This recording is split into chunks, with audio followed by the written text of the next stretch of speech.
Good morning. 안녕하십니까? I'd like to thank the organizer. I'd like to thank the sponsors and partners, Korean industry and Korean government for being here today, and our colleagues in Zoleros and HART as well. It's really an honor to be here, and it's an honor to see this Hyperloop conference and this Hyperloop industry growing year by year. We have advanced. Let's see if we can go back. I'm giving you a sneak peek. Okay, so my role today is to give you a snapshot of where the Hyperloop industry is worldwide. Before I can do that, I think I need to mention that this year in 2013, we're reaching an important milestone in Hyperloop, and for our company, HyperloopTT, or HTT, Hyperloop Transportation Technologies, and that's we'll be celebrating our 10-year anniversary this year. It's been a road filled with challenges, as my colleagues in the industry will know, but it's also been a road filled with progress. So we've developed the hardware, the technology. We've been working now for more than 5 years on developing the insurance framework, the regulations, to get us to where we are today as an industry. And the good news is that the Hyperloop industry is very strong. We've reached a tipping point around the world where it's no longer a matter of if we'll be riding in Hyperloop and transporting our goods in Hyperloop. It's really a matter of when Hyperloop. This is some images of some of our hardware. This is our research and development facility in Toulouse, 320 meter tube. Our vacuum system created in coordination with labeled vacuum, our capsule, and our safety isolation valve created in California. To give you a sense of size, that's me on the left of our safety valve, so quite big. The technology really for us is technology. We're always trying to improve the technology. The industry is always trying to improve the technology. But to bring Hyperloop to life, it's more than technology. It's insurance and it's regulations. So we've been working both in the United States and together with our colleagues in the industry in the European Union to help to advance those regulations so that the regulations don't lag behind the technology. We're looking at two separate systems for Hyperloop. From the beginning, we've been working on a mixed-use passenger system. So the passenger system that includes express freight. In addition, we've now for about 5 years have been developing a cargo system we call Hyperport that will carry standard containers as well. We have a few projects around the world. One that I'll talk a bit about today is Italy. We've completed a multi-state feasibility study in the Great Lakes region of the United States. We'll be moving forward to an environmental impact statement later this year. We'll be announcing we're opening a U.S. research center in Colorado, and we've been progressing with Hyperport with our partners in Germany in Hamburg, in Germany. We're excited that the U.S. government has embraced Hyperloop. A traditional organization, the U.S. Department of Transportation, back in 2018 started something called the NET Council, New and Emerging Transportation Technologies Council, that would work on behalf of technologies like Hyperloop and eVTOL and some others. Hyperloop then was assigned to the Federal Railroad Authority, which is a significant development because Hyperloop now, like any other form of transportation within the FRA, is eligible for funding programs for research and development, for construction. So that pathway has made it a lot easier for Hyperloop in the United States. The U.S. last year passed a $1.2 trillion infrastructure bill. I just arrived, so you have to forgive me. Billions and trillions. $1.2 trillion infrastructure bill. And Hyperloop is mentioned specifically several times in that bill. There are about 12 different programs that we're looking into. So there's a strong future in the U.S. There's a desire to bring this to life. We just last Friday had a congressional meeting where one of the representatives spoke on behalf of us. We had 50 or 60 people from Capitol Hill come on to give them updates. So we're staying very involved in the United States. We're looking at this project in the Great Lakes region as a potential first Hyperloop system in the U.S. While we're here today in Southwest Jiaotong University, there is another conference that's focusing on Hyperloop that we were invited to attend. So the U.S. is advancing. We'll talk about developments in Europe, but China is building Hyperloop.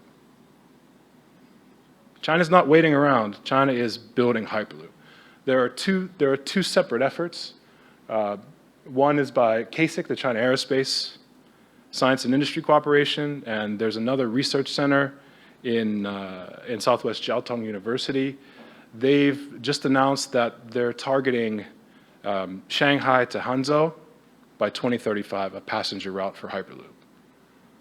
So we're here wondering if Hyperloop is happening. China is already building. So we're in talks with both Southwest Jiaotong and CASIC, and are staying active in China. But it seems like for the next 5 years, some of the most interesting developments in Hyperloop is happening by the Chinese government, who has also declared this a strategic technology. And there's a video. You brought the marketing person here, so there's going to be a video. Italy is now leading the way into the future of transportation. The world's first commercial Hyperloop system is set to be built between Venice and Padua, Italy. The region of Veneto has announced that HyperloopTT's consortium was selected through a public tender process to bring this project to life. Powered by the cutting-edge technology of HyperloopTT and being brought to life by a consortium of prominent organizations with strong ties to the Italian economy, WeBuild and Leonardo, this game-changing initiative aims to transform transportation between Venice and Padua, Italy. Named HyperTransfer, this project aims to reduce traffic, cut down transportation time, reduce energy consumption, and improve road safety. Thanks to the vision of the Italian government, the Veneto region, and CAV, the era of Hyperloop begins now.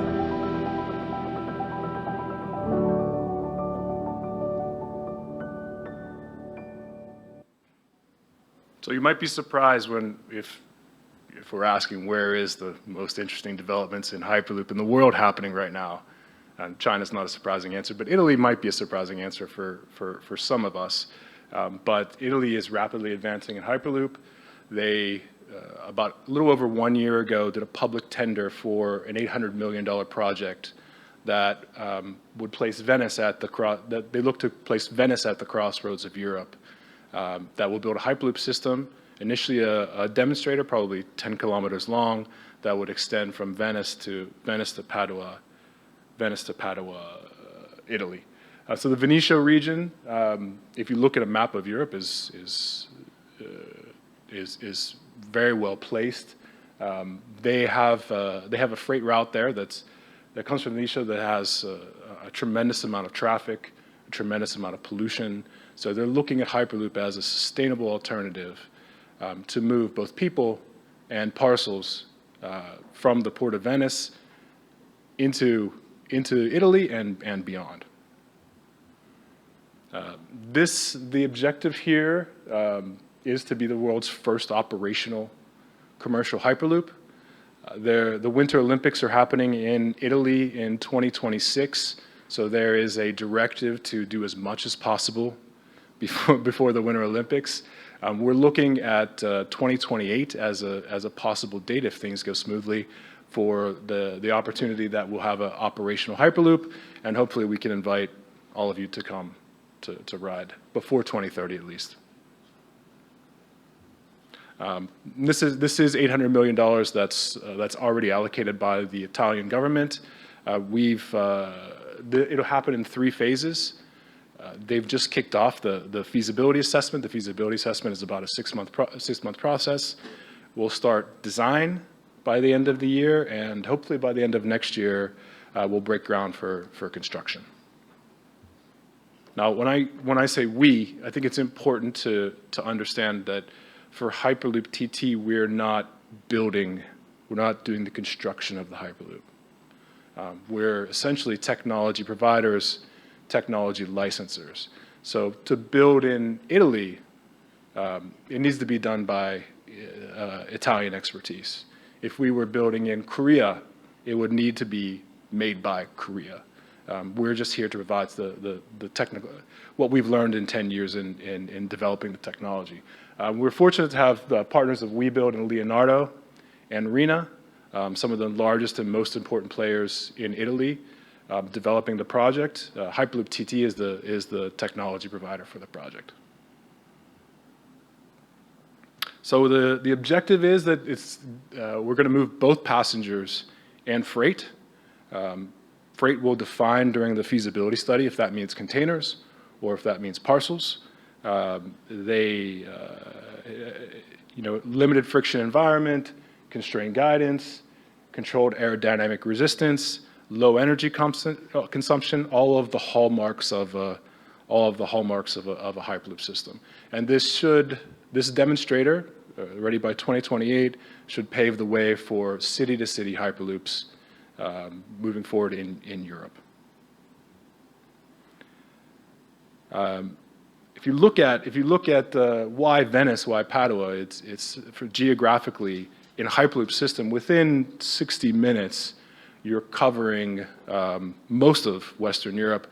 With apologies to Zaleros, we need a little bit longer to get to Spain from Venice, but within 90 minutes you can cover all of Europe. So in a sense, you can look at Western Europe in a Hyperloop-enabled world.